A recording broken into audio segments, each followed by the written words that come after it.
maybe we wait a few more minutes, and then if nobody comes, then it is what it is. So do you have a special needs child? So I have a brother with Down syndrome, and I've been in the field professionally for over 25 years. So I run a special education training company, and what special company? education training company for parents and teachers. Okay. So, yeah, we have a pretty big impact. We are the largest training company in the United States that trains both parents and teachers together. So you guys help the special needs teachers in public schools and at any school. So in the school, the way the school system works is it's very pitted against each other. It's parents versus teachers. There's not a whole lot of collaboration. There's a law that drives all of the rules, or at least it's supposed to drive all of the rules, but the law either, it tends to have a lot of conflict in it. So it just causes a lot of conflict. So I was a teacher for a while, a couple of decades ago, and I found more of a need of coaching parents and teachers on what they need to do to build better special education plans and how they can do that collaboratively. So it's very much a leadership strategy. Got it. Okay. Corey, can you hear us? Hello. Yes, I can. Very good. So where are you from, Corey? I'm in Arlington Heights, Illinois. Arlington Heights, got it. So we're all three Illinoisans. So, yeah. but I live in Atlanta, so I got smart and got south. So now my blood is thinned so much I hate the cold. So I've been down here for almost 40 years. So plus I got old. I lived in Florida for like 3 years. And when I came back, I was like, oh my gosh, like 3 years killed me. I was like, gosh, you don't realize how cold it is until you don't have cold for like a few years. And then, that's not right. No, all my siblings says, oh, I like the cold. No, you don't. If you don't get used to it. I don't. Corey, I don't know if anybody else is going to show up. So do you have any specific IEP questions that maybe, I can tell you about me and all the things, but is there a trigger or a reason that you were like, yeah, let me pop over here? So one thing, my son, I have two sons who are the autism. One is turning 7 in the summer and one just turned 5. The 5-year-old is nonverbal and self-harms. Mm-hmm. So we kind of knew which school he'd be going to. We knew he would probably go to the therapeutic day school in our town. Our older son, he did kindergarten this year, and he's in a classroom that's kindergarten through 2nd grade. Mm-hmm. And he has some behavior issues, but much worse at school than he does at home with me, it seems. But he's in a small classroom with only, I think there's 5 kids total, but then he goes mainstream for some things like music, art, homeroom. We like that type of stuff that he's doing, but we're pretty much being told that they're going to recommend that he goes to a therapeutic day school next year too. So kind of just wondering if we have any rights to keep him where he's at, or I mean, we want him to get the best help he can, and honestly, he hasn't had a great year. But Corey, what therapeutic day school are you referring to? I'm originally from Illinois. I spent most of my time working in Illinois. What day school? So his current school is Windsor Elementary, and the therapeutic day school in our district that's for like Arlington Heights, Palatine, Elk Grove, Palatine, a couple other towns is Minor. Okay. Which is in Arlington Heights as well. So here's the big thing is, unfortunately, inclusion is often done how you're describing, where students who receive mostly special education services are then put into the most chaotic classes that exist in school: art, music, PE, lunch, recess. So if you think about a child who's on the spectrum and they need routine, they need predictability, they need consistent supports, they need all of the things that are not provided within those. So no matter, even if you send a one-on-one aid and you're like, okay, like this person is in charge of making sure my child accesses this music, this gym, this art, these things. Every time a child walks into that, first of all, you remember when you went to school and you're like, it's PE time. You had to do everything you could to like hold in your excitement. You're like, art time. What project are we doing? How are we going to do this? There's not a structure to it. Music time, either love it or hate it, right? In there. Recess, people are going to play with you, not play with you. How many rules are on the playground that change all the time? Are we playing kickball or jump rope or what, who's doing what? So everything is changing all the time. So when I teach about inclusion, I teach that we start where the child's strengths are. Every one of those environments, and I'm going to make some assumptions, and I'm just like no filter right now. And I feel like I can be that way with dads too. With moms, I tend to speak a little bit differently in this, but with no filter, those are the worst situations because they're taking your child's weaknesses of saying, I struggle to communicate. I struggle to self-regulate. I struggle to know what is expected of me. And now I'm going to go in a room that exasperates all of that. And so we really want to look for environments where the child is taking their strengths. So let's just say that your son loves a good book, and I don't care if it's the same book that they pick up and they're looking at, trains or the Disney book, the Nickelodeon book, the whatever book. Okay. And they're picking up, like they can look at a book. Then we need to look at things like, where is there an elementary classroom that possibly we could have done something like read a book side by side, right? Most kids get independent learning time during the day, reading time, that might have been a good option. Now we can't go backwards. And the reason I start with that kind of scenario of a lot of times we need a reset. We need a reboot. We need to develop some skills and get out of a pattern. So if he hasn't had a great school year, it's hard, just like all of us, right? If we go somewhere and we don't like it and it's not working well, and it's just a difficult situation, we have a lack of trust of that this is ever going to get better. Kids have that same instinct. I mean, from babies, I mean, it's just an instinct. Doesn't matter ability level. It's an instinct. This is good. This is not good. In there. So sometimes a change in environment can be the perfect reset to do that. It doesn't have to be a permanent decision. So, do you have a kind of a leg to stand on for this? Sure you do. Absolutely you could. Is there enough time in the school year to collect enough data to keep your child where they're at? Possibly. Is it something that you want? That's something to think about. Like, do we want to do a reset or don't we? And now a lot of people will say like, well, once you go into, a therapeutic day school or therapeutic setting, you never get back out. Not true. That's a false narrative that's out there. Least restrictive environment is always something that can be on the table for discussion. The big question is, what do you and your family need out of school? So there's a lot of talk about how special education should be, what an IEP should do, what the environment should be, what a child should be learning. I don't care about any of that. What I care about is you, your family, your child, and what do you guys need out of school?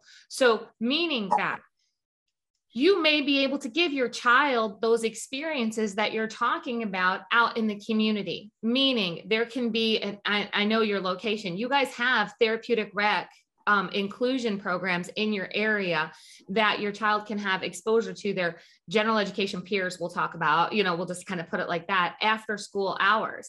So what is most important for long-term independence for your child?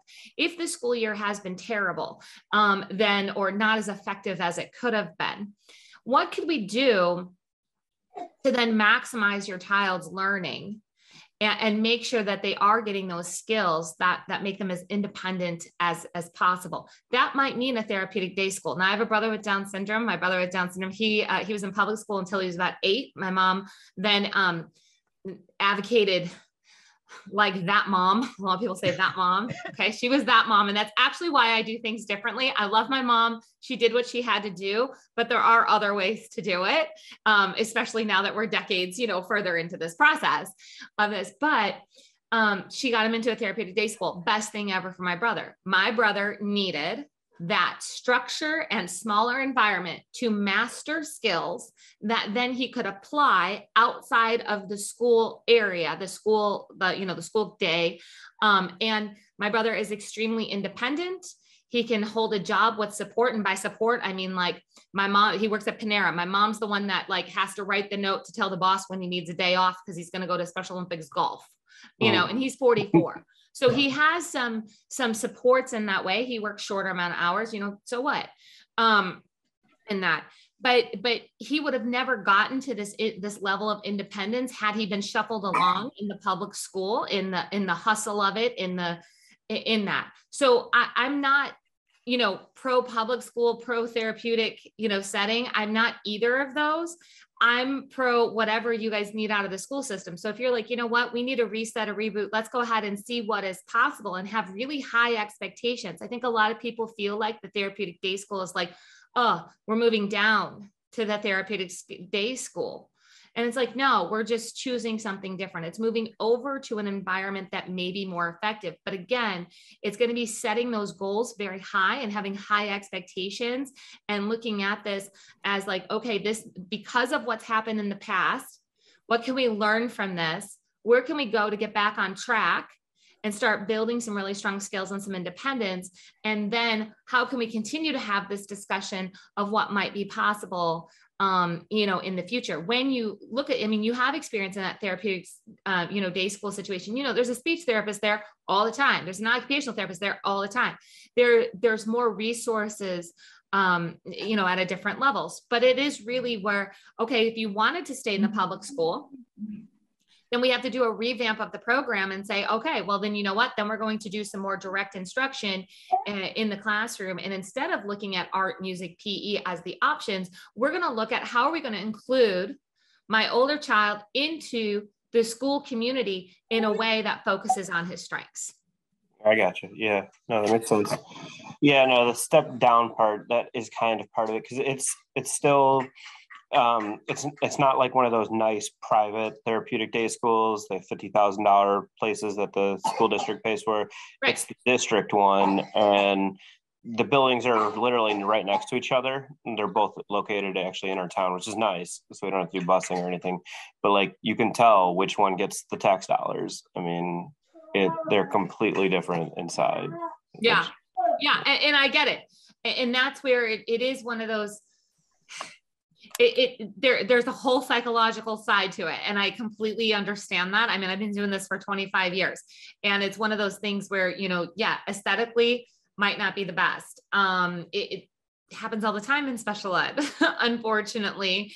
But if we look at we look at the quality of what might be possible in there, or, you know, just looking at, is there something that we can negotiate again, where, you know, if they're pushing towards, you know, your child needs to go to the other school with that, just make sure that it's very data driven. And, you know, here's the thing, I have a couple of resources for you. So one is hop over to IEPchecklist.com. We've got a ton of free resources over there.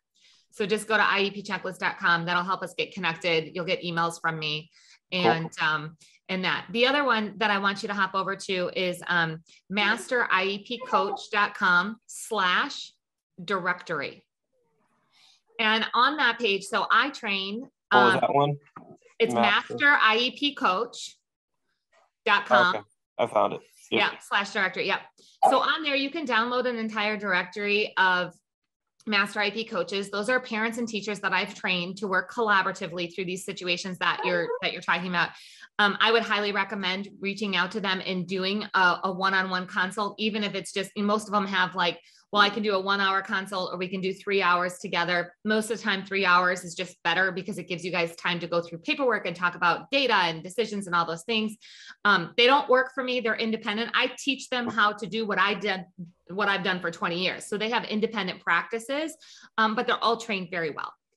And there'll be several that are located right in Illinois. I recommend reaching out to a few of them. Everybody's personality is different. Some of them you might click with, some of them, you know, you might be like, not my style, kind of thing.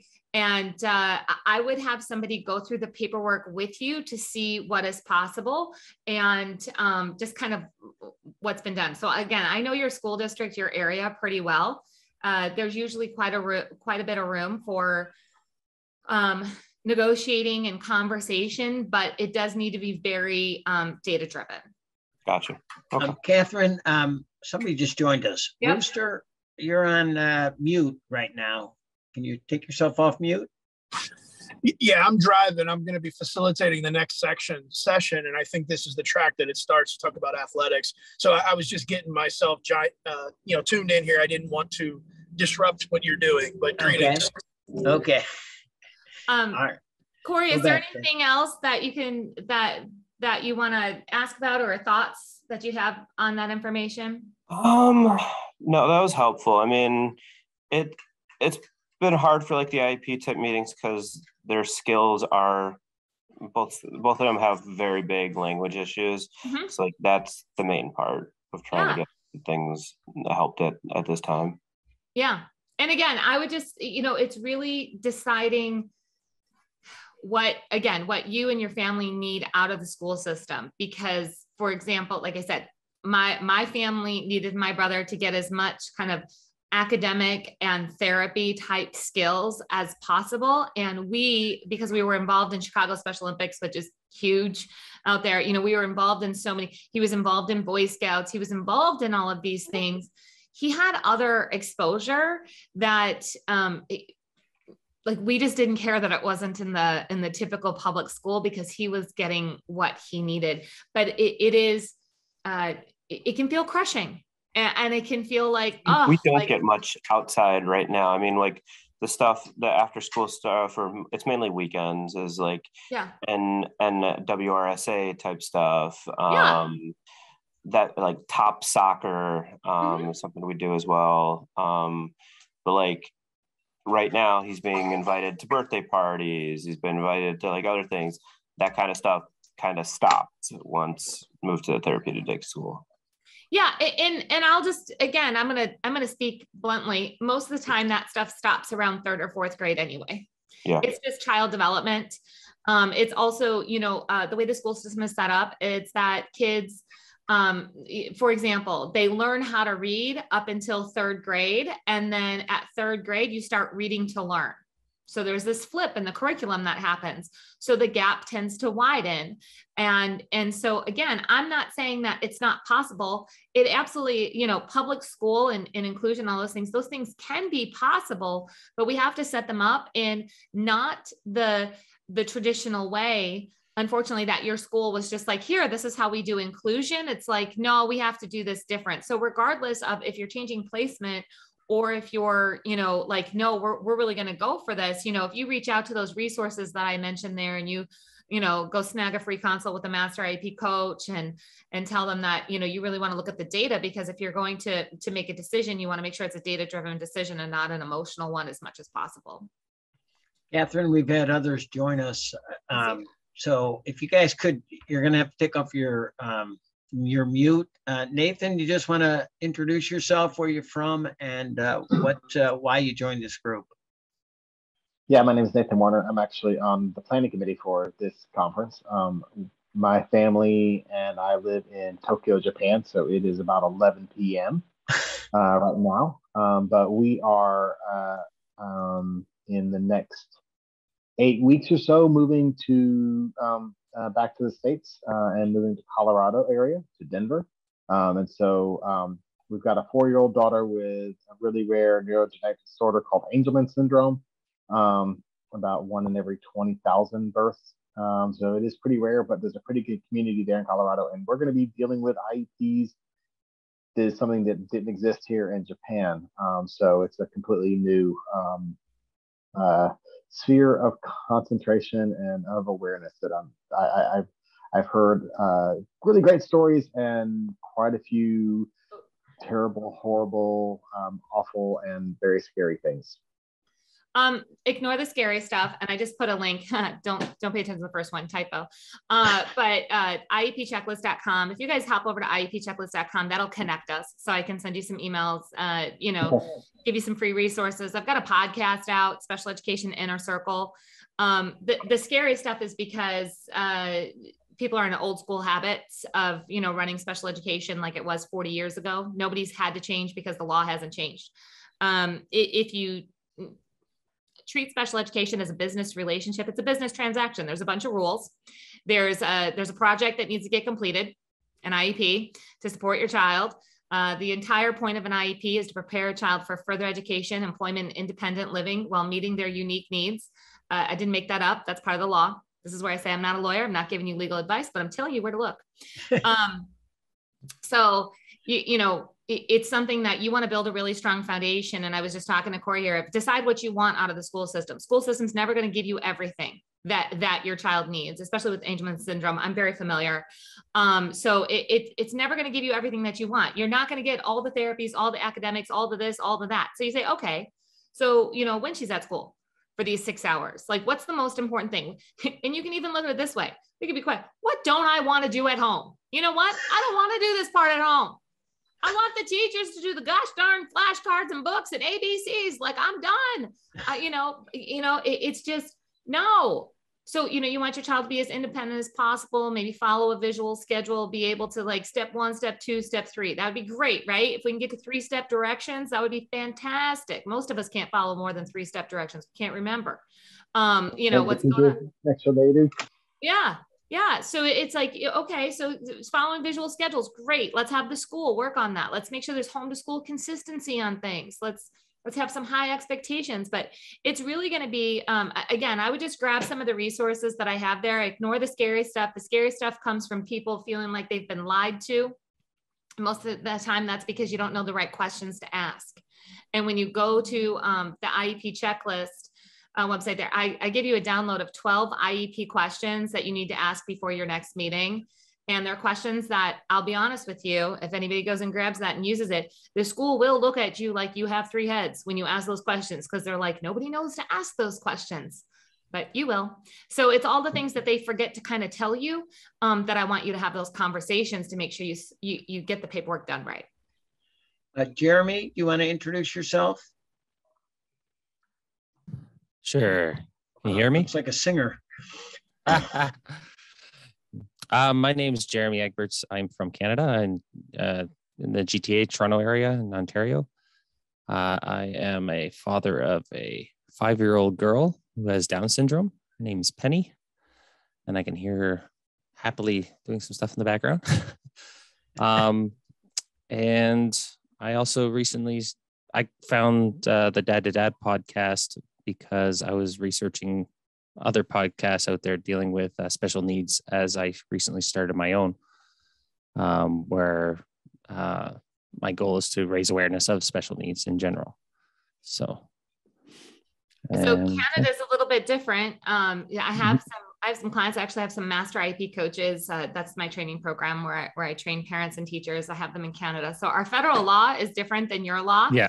But there are many, many similarities in how the paperwork's created. There's many similarities of how to write the goals and how to get supports and how to do all of those things. So, that question list that I mentioned there at that link, that would be super helpful. Just questions to go. I'm not sure if I mentioned it since you've been on here, but my brother's 44 with Down syndrome. So I've been in the Down syndrome community my entire life. So it's, and also make sure that you're following the Lucky Few. So they have a lot of Down syndrome stories and things that are going on. So on Instagram, you want to follow the Lucky Few. And so yeah, really, really great community that we have in our Down syndrome world of things. But I think the challenge that you'll have going forward is there's also a lot of assumptions with people with Down syndrome. They're always happy and they're so cute. And it's like, they're not always happy. In fact, some of the most stubborn people I know, including my brother. And he can be easy to really happy or really stubborn, one of the two. And there's just different expectations and assumptions. So breaking those kind of stereotypes is really important and totally possible. Oh, absolutely. I think the way I'm trying to remember the way my wife puts it, my daughter shows basically her emotion like to the fullest, whether it's like she's happy or mad or sad. It's you get it all unfiltered. Like, it's like she breaks your heart because when she's sad. Like, she didn't get that one thing. She just breaks your heart. Thankfully, she's not a screamer. But she whines and she cries and Oh yeah. Yeah, absolutely. Evan, you want to introduce yourself? Hi, I'm just the one officiating the Zoom meeting. Okay. Mick, I'm sorry.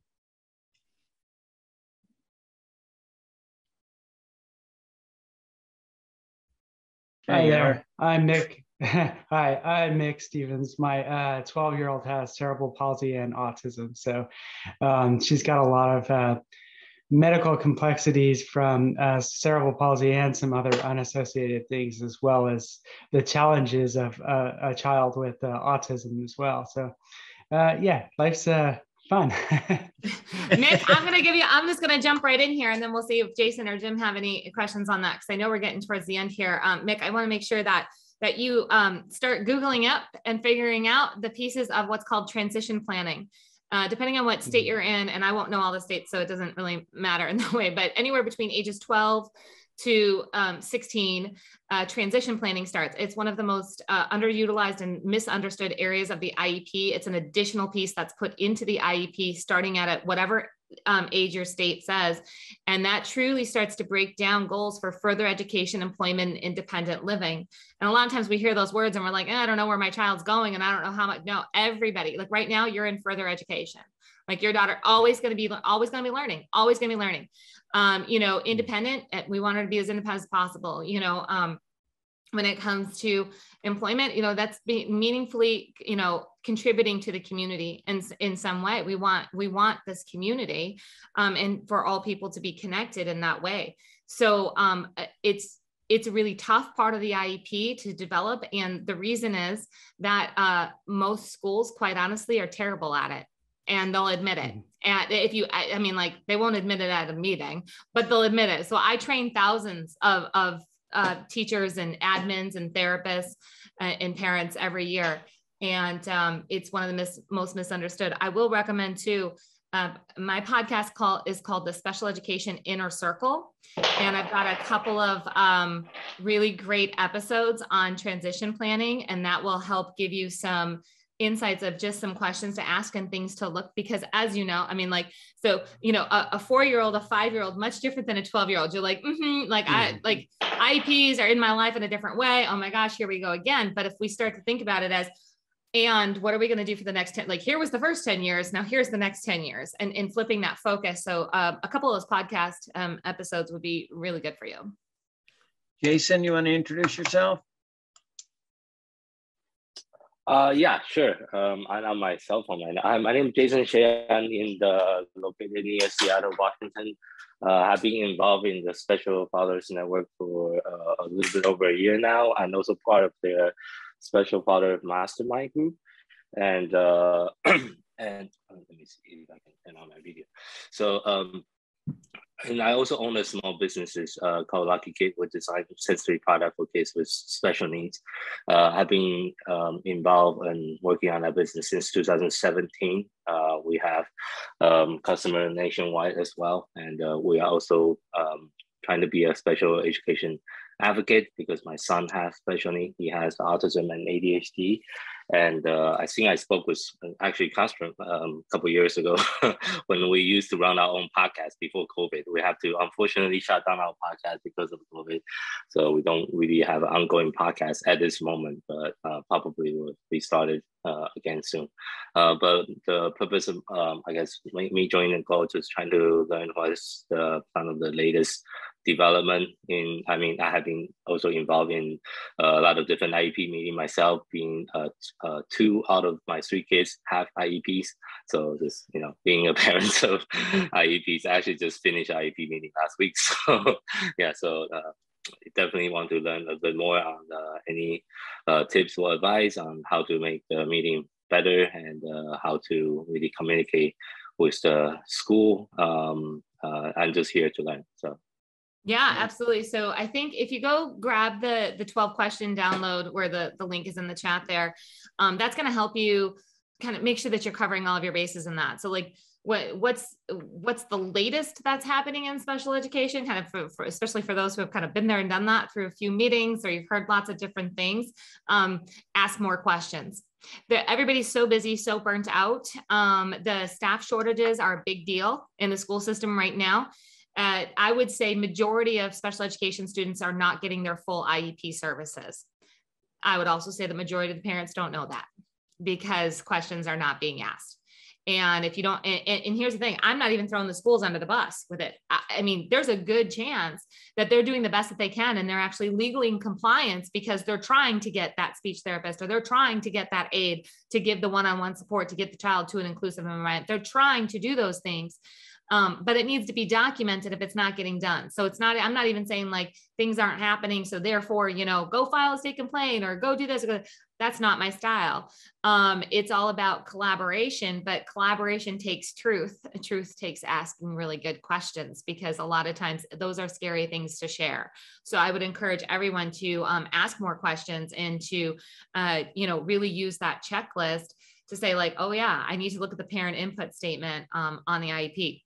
Again, one of the most forgotten pieces of an IEP. I need to figure out how technology is being used in my child's school day. I need to figure out, you know, what's going on with present levels of performance. Those are all data-driven points of saying like, this is where my child's at right now. And if you looked at the data, you know, again, I'm going to be stereotypical here. Most men have more logical brains than women. And so, you know, we're like, let's just talk about numbers, right? We're like, okay, guess what? The IEP is a number-driven, you know, document. The problem is all the emotions get wrapped up of, oh, but this is, you know, this is just what I want. And, you know, or this is what they're saying. And it's like, I don't care what anybody wants or what they're saying. Quite honestly, that's not how the IEP document works. It's a data-driven thing. Where's my child at now? Where were they 6 months ago? And was there meaningful progress? Yes or no? What worked? What didn't work? Move forward. You know, and it has to be this data-driven process. Otherwise, we would be making decisions based on a lot of opinions, and that's how things get messed up.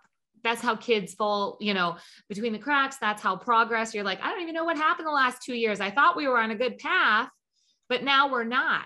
I mean, we all know that, right? I mean, you could look at, you know, you could throw a bunch of money in the bank, invest it in a place and close your eyes and cross your fingers and hope that in 2 years it grows. Or you can track what's working, what's not working, and make adjustments as needed based on what's going on in your life or in the world or other things. And IEPs are the same way. So it's not a set it and forget it. It's a create it and then track it. Let's see, did we forget it? I think it's Jim, or if anybody else has like a follow-up question, I know we have a few more minutes. I'm happy to answer. Oh, hi, I just unmuted myself. I can introduce myself real quick here. Apologize if I'm coughing. So yeah, I'm Jim. I live in Central Illinois and have 2 kids on the autism spectrum. They're 6.5 and 4.5. So the oldest is going to graduate kindergarten in a couple weeks, I guess now. And the youngest has been in early childhood education for a little over a year now. So in Illinois, when you turn 3, you're eligible for ECE. So he's been there, I said, a little over a year now, and he'll have 1 more year of that before he starts kindergarten 2 seasons from now. So yeah. Unfortunately, I guess for lack of a better word, you know, we've been pretty heavily, my wife and I have been pretty heavily into the IEP process with both kids. And it's, in our case, I think it's gone pretty well. We had issues with one teacher last year, in my opinion, but she's no longer there at school I think there's some issues there and she got let go. But otherwise, you know, we've had some good teachers and from what I could tell, a pretty good process so far. And, been pretty fortunate that way, as luck turns out. All right. So Jim, I'll give you some advice here. When things are going good, it's the great opportunity to make it even better. So most of the time when people come to me or they find me, they find, you know, my organization, it's because things are not going well. And they're like, I'm kind of in the pit and how do I get out? So when people come to a master IEP coach, that's I train parents and teachers to be master IEP coaches, which some people might call advocate. We avoid the word advocate because that's like putting on your armor and going to fight in the school system when it's like you bring an advocate. So this is truly like a leadership coaching and looking at all the data and helping get the best education possible in that way. The best time to work with somebody or have somebody kind of double check what's going on is when you think things are going well. And hopefully, I'll give a quick example. I have a client, gosh, probably 10 years ago, same situation, very similar to what you're saying, Jim. It's just kind of like, I think things are going well, but you know, like I want to make sure I'm doing a good job kind of thing. So it had no problems whatsoever. I look it over and I say, you know what? Assistive technology would be fantastic. Like, why don't we work on getting your child an iPad paid for by the district so then he can learn more independent skills by doing, and we went into all the reasons why. And so there was nothing necessarily going on that was wrong. The IEP goals were pretty good. Child's making progress, but we wrote an advocacy letter and submitted it to start an assistive technology evaluation, looking at assistive technology to enhance independence and communication. And, you know, after it was brought to school was like, yeah, actually, this would be a really great idea. Next thing you know, within 60 days or so, kids got an iPad, got a dedicated device, is being more independent, setting some, you know, visual schedules, doing some time management, improving communication, and doing that. So I love when a situation is going good and we can make it even better. So again, I mean, I put that link in the chat box there. That would be a great kind of checklist to go through. Yeah, I just pulled it up on my website here before I bounced over the phone on the call here. So yeah, I was checking it out. Yeah. So just, it's just asking the questions and making sure that there's no kind of loopholes, because there's nothing worse than being like 5 years down the road and you're like, how come I didn't know this? Or, you know, how come nobody told me to just ask about this? Or how come they didn't come to me with that? So that's where that list comes from. All right. Well, I think that we're just about at the end. Does anybody have any last minute? Like I said, you guys have the resource there to go grab on there. I will share that in our Master IEP Coach community, we have one dad actually, and he's a former principal. So it's a bunch of women who are out here making changes in special education. Just know that you guys are welcome too. So you'll see a bunch of different programs over at masteriepcoach.com. And, you know, we welcome you to come kind of get on this path with us of collaboration and leadership together between home and school to create IEPs that really do work in the real world to prepare a child for their future. I don't know did we lose our moderator? We might have. No, I'm right here. So, oh, you're right there. There we go. Sorry, I just looked over there. And so, I don't know. I'm assuming you guys just leave this room open because I know the next thing is coming up. So I'm just going to go ahead and, you know, say goodbye then and leave on that unless you guys need anything else. Is that how this is working? Every virtual conference is a little different. Yeah, that's right. If you're done speaking, you could just leave the conference and go back to track one. All right. Sounds good. Well, good luck everybody at your next meetings. Don't hesitate to reach out. And thank you for having me as part of the event today.